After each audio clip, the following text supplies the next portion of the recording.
Alright y'all, a lot of people been requesting this video in the comments. This is how I met Lil Peep less than 2 weeks before he passed away. So one night, November 2017, me and my brother Kirby Lagoop were here at my house hanging out recording music together.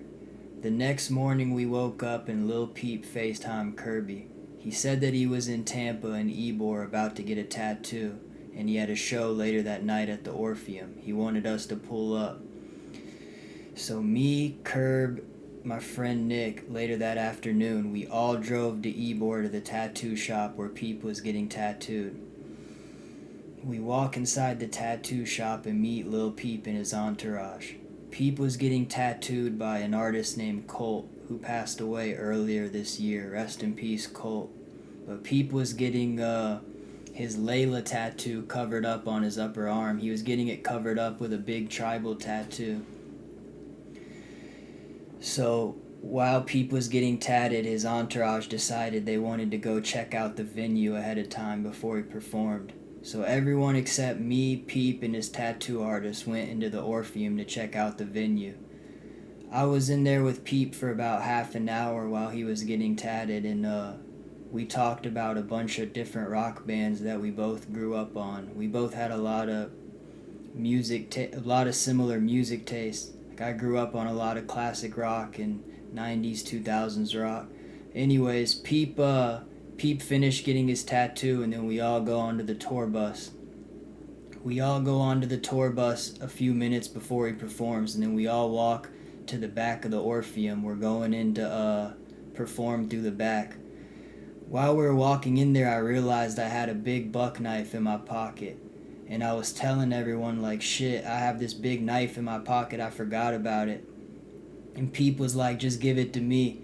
So I handed my big knife to Peep because I didn't know if there was going to be security that patted me down in there. So Peep takes my knife and put it in his pocket. He probably had it in there the whole night and forgot about it. He probably performed the whole night with my big knife in his pocket, but... So while he's performing, he brings Kirby on stage and they perform their songs together. It was a big sold out show, like Peep was blowing up before he passed away. And Kirby brings me on stage and to perform with them, and then after the show we all go back to the tour bus and listen to a bunch of music and partied and smoked together. Everyone's partying for a few hours on the tour bus. Then Peep and Curb decided that they wanted to record some music together. So there was no nearby studios we knew of. It was really late, so we decided to just come here to my house.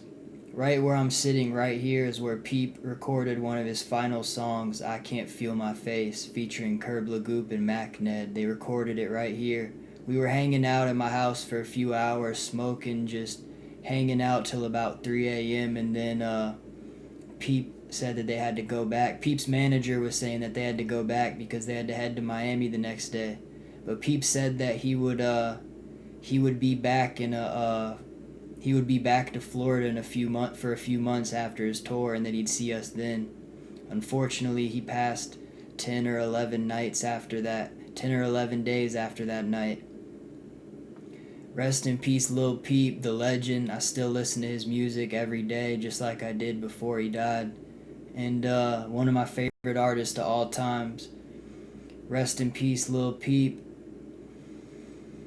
Follow his mom on Instagram. Go show her love and support. And so that's how I met Lil Peep. I got more storytime videos coming soon. Some crazy prison stories. Some crazy Silver Spoon Boy stories with Ruben Slick. Love y'all. Is Zeus.